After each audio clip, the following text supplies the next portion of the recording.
Good morning. Welcome to Business Morning right here on Channels Television, as we always do.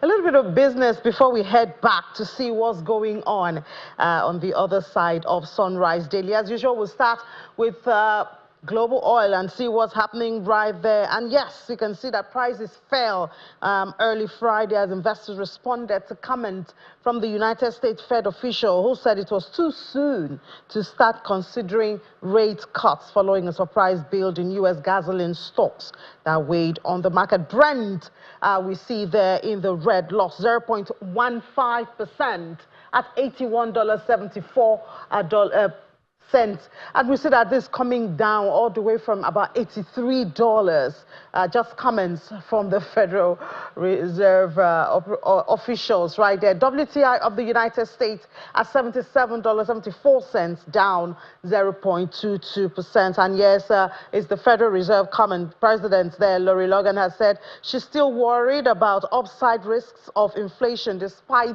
recent easing, warning that the U.S. Central Bank needs to be flexible and keep all options on the table. So it looks like the expectation of rate cuts in September may just be pushed further even more. I wonder if we'll have any rate cuts by the end of this year. So that's a major driver of oil prices this morning. So what's driving the Naira? I wonder. I guess it's the usual factors driving the Naira at the close of trade yesterday. We look at the Naira close and see that it was not a very good one for the Naira. On NAFEM, it dropped 11.66% at the close of trade, opened at 1,329 and closed at 1,484. NAFEX had even a bigger fall, looking at it here, 13.89% from 1,263 Naira 3 kobo to 1,439 Naira 48 kobo. It's still a major struggle for this one. I wonder if the CBN can, has the ability to keep intervening in the market, because when we see CBN intervene in the market, then we see the value of the Naira prop up, and then after a day, maximum 2 days, we see going back again to a drop in the Naira, which obviously shouldn't be a permanent thing. Now, moving away from the Naira, but still talking about the logistics in the economy, the price of food, we know what inflation is, and not just the numbers, but the reality. So FCCPC obviously out there to protect the rights of consumers. Well, they thought to go into markets in Lagos to see if it is artificial or not, and we captured their findings in this report.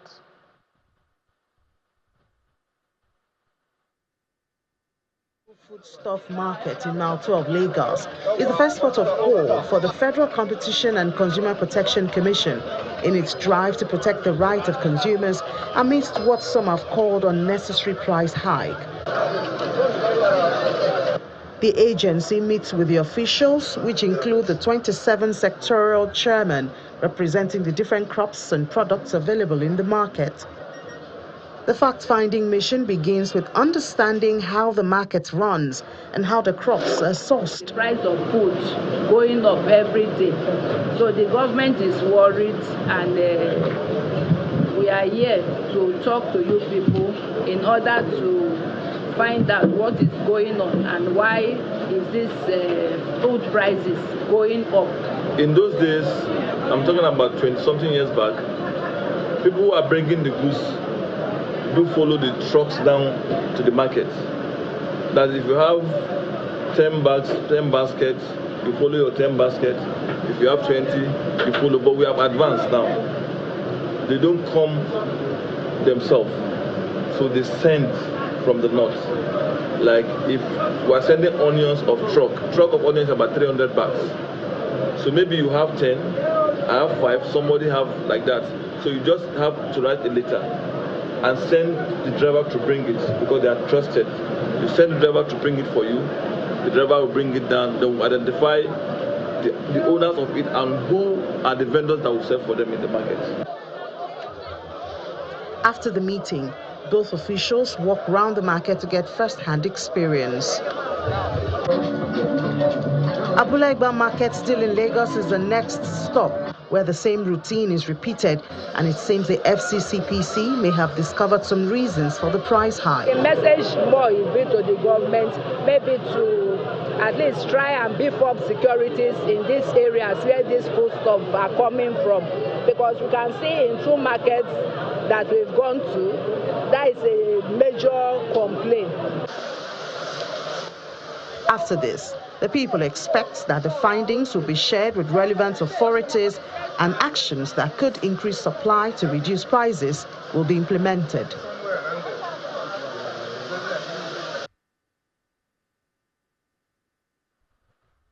So that's it. I mean, at the end of the day, there's nothing new, actually. Insecurity is fueling food inflation in the country, and something just has to be done about it.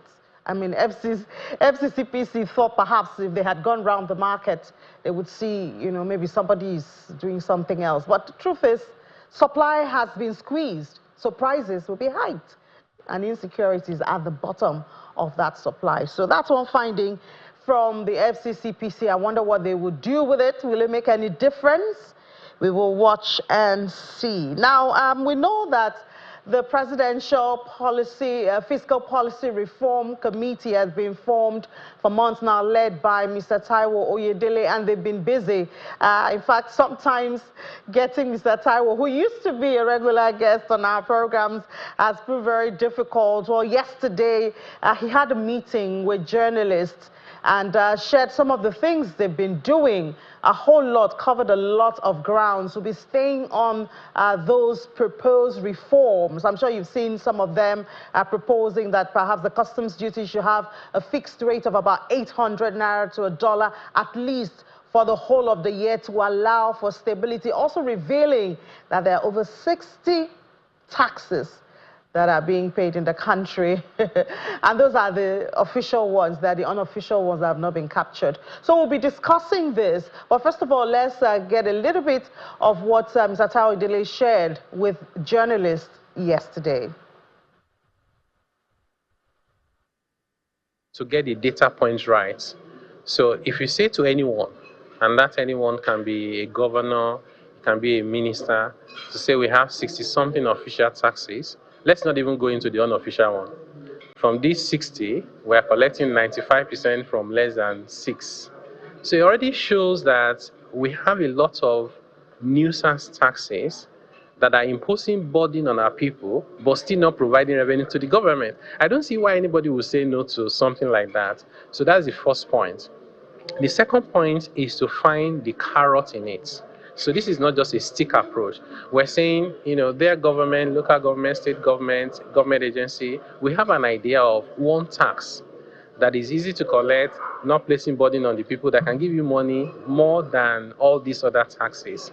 Don't tax produce, you know, haulage for transporting stuff. Those things are not necessary. So we think that is another point. And the third point is actually going from the constitutional aspect. You know, we're putting it in the Constitution, hopefully we succeed, to say that the limit of taxes anyone, business or individual, can pay should not exceed a single digit. So if you get that done, all that I just need to do is, once I go through the list, like the telecom guy said they have 43, that's all they need to do. Maybe the second thing is to find the dates those laws were introduced. The first 9 are constitutional, any other one is unconstitutional. There you have it, a whole lot. And that tell you, if you've seen the proposed reforms, it's huge. Touches on almost everything. Well, we are not able to get Mr. Oyedele now. We hope to get him maybe next week, hopefully. But at least we're able to get a member of the committee who's joining us this morning, Mr. Michael Ango. Mr. Michael Ango is partner and head Tax Advisory and Regulatory Services with Anderson, Nigeria. He joins us from our Abuja studio. Mr. Ango, good morning, and thank you so much for taking time off your very busy schedule to join us this morning. Good morning, and thank you for having me. Yeah, so I mean, yesterday when I was at that meeting with Mr. Taiwo Oyedele, and well, it's like you guys had a whole lot of meeting from the results you're sharing, at least from the draft of the reforms, the policy reforms. You had to do research to down decades look at the laws and all of that. And I think at the end of the day, I do have a copy here. At the end of the day, you said that you would like to, you captured your reforms as fair taxation, responsible borrowing, sustainable spending. That's a whole lot. And journalists who were in the room even yesterday were like, are you sure this is not another Orosanye report that will be referring to decades after this? Because implementation in Nigeria seems to be a very hard one. All right. So thank you again for having me. Just to clarify first, before I answer your question, I am indeed a member of the committee, but I'm not here speaking in my capacity as a member, of course. I'm privy to some of the proposals or recommendations because, again, we took part in it. So yesterday's meeting in Lagos was essentially part of the engagement that the committee had set out to have with various interest groups. And what Mr. Taiwo Oyedele, who is the chairman of the committee, tried to do yesterday was basically to lay out some, not all of the proposals. Of course, there are some things that would always, attract the attention of the media and Nigerians at large.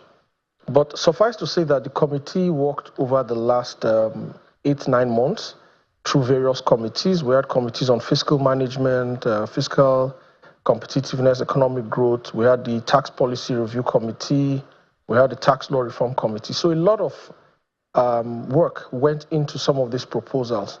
And speaking to some of the things that were discussed yesterday, for example, the issues of constitutional amendments with respect to our various tax laws.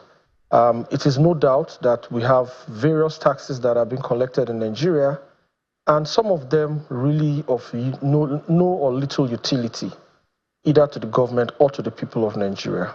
And so one of the major things that the committee wants to achieve is to see how we can shrink the number of taxes that are being collected in this country to a manageable size, but not just that, to those which are actually providing value. And so when you hear things like VAT reforms in particular, rather than focus on, for example, saying that VAT rates will be increased, let us look at what the ultimate goal is, which is to shrink or reduce a number of these nuisance taxes, as the chairman himself referred to them, and then collapse them into one manageable tax. So, for example, if you have a VAT, which can accommodate some of these other things, and then you increase you rejig the sharing formula, and then give more of the VAT to the states, I think the states will understand that, look, the federal government is not trying to reduce your coverage in terms of what you can collect, but rather trying to create efficiency in the tax system. He also mentioned, issues around, for example, the telecoms saying they have 43 taxes. It's not just telecoms. You have manufacturing. A lot of sectors have been crying. So one of the issues which the committee has set out is, of course, a constitutional amendment that will address some of these issues. We've also looked at areas around harmonization of tax revenue not just tax, revenue administration in Nigeria. Today we have several agencies that collect different forms of revenue. So what we're hoping to do is to say, look, what is the ultimate goal of revenue administration in Nigeria? It is to collect the revenue. Who collects is not as important as what is collected. So if we can have a single agency or body which collects all of the revenue, accounts for it, and then puts it in the pool where it is then distributed, I think that would be a lot more efficient. Of course, there's so much that has been discussed, even in terms of, the review of the national tax policy. I was part of the tax policy review committee, and then we did a lot of work in terms of reviewing Nigeria's national tax policy, which was last reviewed in 2017, with focus on various aspects, including looking at the poor and vulnerable. You did mention something about the spending and expenditure framework. We tried to put out a policy for spending, for borrowing, and all. So there's been a lot of work, and I think, no person can tell you all the work the committee has done in a 15, 20, 30, or even 3-hour meeting with journalists. But suffice to say that what the committee is trying to do and what the chairman has tried to do is to carry everyone along and to ensure that the general public, Nigerians, are aware of what we're doing and to follow through, because at the end of the day, the committee is not going to be able to implement its recommendations. What it will do is send them on to the president, to National Assembly, and then hope that the Nigerian people themselves understand what the committee wants to do and adopt these recommendations. So, of course, it's all about harmonizing. And you did say yesterday about how to capture this over 60 taxes into about 8 harmonized. And then also dealing with the fact that an individual shouldn't pay any double-digit taxes. Could you explain more on how this is supposed to affect individuals in the country? Okay, so what it is that if you take, for example, now let's say a company's tax compliance. An average company in Nigeria will pay the big ones that you and I know, which is the company's income tax. They'll pay the tertiary education tax, of course, the VAT. If they dispose of any assets, they'll pay capital gains tax on those.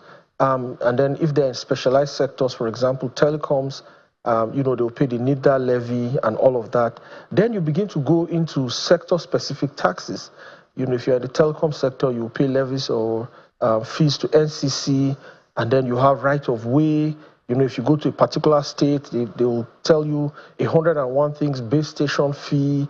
If you even want to move your diesel to the base stations, they will charge you for some stuff. So it's almost impossible for any business to function efficiently in such an environment. In fact, a story was told that if you start an average business in Nigeria today, before you have earned a Naira, you would receive a tax notice either from the local government or from the state government in some instances. So the idea is to say, look, listen, taxation, like the president said, is aimed at taxing the fruits and not the tree. If nothing has been produced, then what do you want to tax? So rather than have all these large, humongous number of taxes, some of which indeed are not even collected by official authorities, I myself have had, incidences where, some persons wearing some local government uniform will stop my vehicle and say they are from XYZ local government and they want to check for advert or radio, TV licenses. And, I always say to them, look, what you're doing is even illegal. You cannot collect taxes on the road. The Taxes and Levies Approved List for Collection Act has stated that you cannot create a roadblock for the purpose of collecting of taxes. But the whole idea is really to just reform the Nigerian tax system. How does it sound that, I'm reporting to my shareholders and I say to them, last year I paid 63 taxes to XYZ. We want to ensure that Nigerian businesses focus on the core of what they want to do. If you're in the manufacturing sector, you focus on manufacturing. When you interact with government in a very stable and certain manner. So if you know that these are the 8 or 9 taxes that you are supposed to pay, you can account for them, you can budget for them. But let us not be fixated on what number we are able to arrive at. Let us understand the philosophy and the reasoning behind why we need to reduce these taxes. I think if we do that, then it will be easier then to say, okay, even if it is 1, 2, 3, whatever number we are ultimately able to arrive at, does it cater to the ultimate goal for which government wants to collect revenue, which is collect the revenue, appropriate it, and use it to provide social services to Nigerians, use it to provide roads, hospitals, provide security and all of that. That is the ultimate goal. There's no benefit to the government if we have 2,000 taxes in our books and all of these taxes contribute little or nothing to the government coffers. And also there's the focus on a minimum or minimal tax burden, especially on those we call the informal sector. Yes, so we've proposed an entire framework for both the poor and vulnerable, and then we also have for the informal sector. So the informal sector is essentially, that sector which is largely outside the financial system. They don't have formal structures, the woman who sells on the street, the vulcanizer, even the guy who runs his keke business. So these are all persons who we term informal sector. The whole idea is to create a framework that caters to their own needs and also ultimately moves them into the formal sector. We need to help them to formalize their businesses, and then subsequently government can then say to them, you are running a business, you're making something, you also need to contribute your own quota to taxes. But that is not the start. The start is first to identify who they are, to kind of, give them some form of registration, and then create a presumptive tax regime, which has been in the pipeline for so many years. The presumptive tax regime sets a floor rather than a ceiling to say, okay, if you are in this business, this is what you should pay as your tax in the first instance. As you then begin to formalize, as you then have books of accounts, and there will be a lot of interaction and support from government. Government will carry out education, taxpayer education, even provide them some tools, cash registers and all of that, so that they are able to, put together some of their financial records. And then ultimately, they then can become formalized businesses. They know what they earn, they know their revenue, they know their expenditure, and they can then tell you, this is my profit, so I can pay a tax on my profit. If they are subject to income taxes, of course, we will try to make sure that the income tax rates are such that we have a progressive income tax regime in Nigeria, whereby the highest earners pay a higher percentage of their income, and then the lowest earners will pay a lower percentage of their income. Like I said, the work of the committee is all-encompassing. There's been a lot of effort into, catering for different segments of the economy. And, in particular, the poor and vulnerable, we've tried to set out a framework in the national tax policy that says that tax policies will be geared towards providing succor for the poor and vulnerable. Social welfare programs must be designed with them in mind. All of our spending, even borrowing, will be designed in such a way that the monies that government gets, whether by way of taxes or by way of borrowing, will ultimately be used to provide, for the poor and vulnerable in the society. So these are some of the issues that, we considered in the committee, and we've made our recommendations, and hopefully those recommendations will be adopted, by the president, and if possible, where legislation is required, this will go to the National Assembly, and where legislation isn't required, Mr. President will sign executive orders, and these things will begin to take effect as soon as those executive orders are signed. Yeah, we're certainly looking forward to that, Mr. Ango. But as you noted, it's a whole lot. I mean, going through the proposal, it's a whole lot, such as constitution amendments and even spending and even politics, where you say that only an individual who is up to date on his tax should be able to run for an office. So we're going to have more, but we have to let you go, Mr. Ango, Mr. Michael Ango, now partner, head, tax advisory and regulatory services with Anderson, Nigeria. Thank you very much. I tell you, it's a whole lot. You need to try to get a bit. I think they have it on their website, so you might want to go there. Trust me, it affects you and could change something. But the thing now is to get the approvals, the legislation, and to begin implementation. And don't forget that this committee, I think, has a lifespan up till December. So we have to move fast. But we'll stay on this issue, and I'll see how much we can push it out there and get the attention of the executive and lawmakers. Now, still on the program, our science of trade. Have you ever thought of trade as a science? Well, on this report, we'll find out what they want to do with science of trade and how they want to expand the horizon of stakeholders in Nigeria.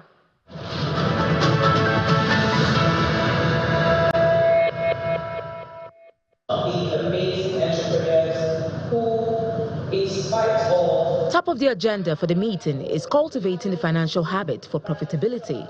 This implies that while passion is important, the drive for profitability should be prioritized as well. We are all about the branding, we are all about the passion, we are all about all of those things. Leaving the most fundamental thing, which is the money, which is the profitability. If you are not making money in your business, then you are not doing business. You could just go and register a not-for-profit. So if you are doing business, let's do business and let's make money. Now, the reason I laid that foundation is because many of us just do our business out of passion and we forget that important factor. Business owners also get tips on accessing funding. If you don't keep records of your sales and it reflects in what is in your bank statement, you will have a problem accessing funds from the bank.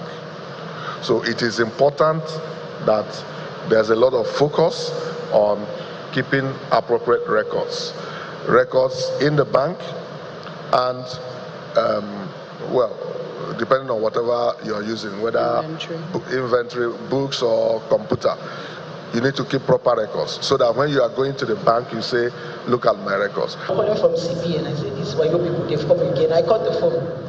The conversation is not limited to tips for trade.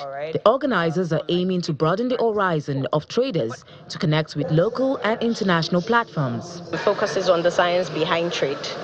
And what we're doing is to partner with the trade ecosystem partners, different partners within the trade ecosystem, to see how we can decongest the process of trade.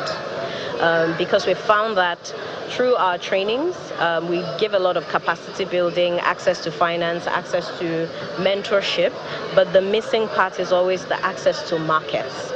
AGUA and AFCFTA are on the list of platforms for the United States. I deeply believe that trade often leads to investment. As people export their goods into the Nigerian market, they're often looking to then modify their exports and trade and develop them and end up investing so often, and vice versa into the United States. So we were talking about some of the trade concessions that are in place for Nigerian exporters. Under the African Growth and Opportunity Act, we call it AGOA, Nigerians are able to export over 6,800 different types of categories of goods into the United States duty-free. That means they come into the U.S. market and they already have a competitive advantage against exporters from a variety of other countries around the world. So those Nigerian goods can come into our market, and so what we want to see is Nigerians exporting across a variety of goods in a variety of different areas, because we believe that exports lead to economic growth, they lead to a better fiscal situation for Nigeria, and they lead to better relations between our countries. Empowered to trade wide, participants now see opportunities ahead in trading in the domestic and international markets.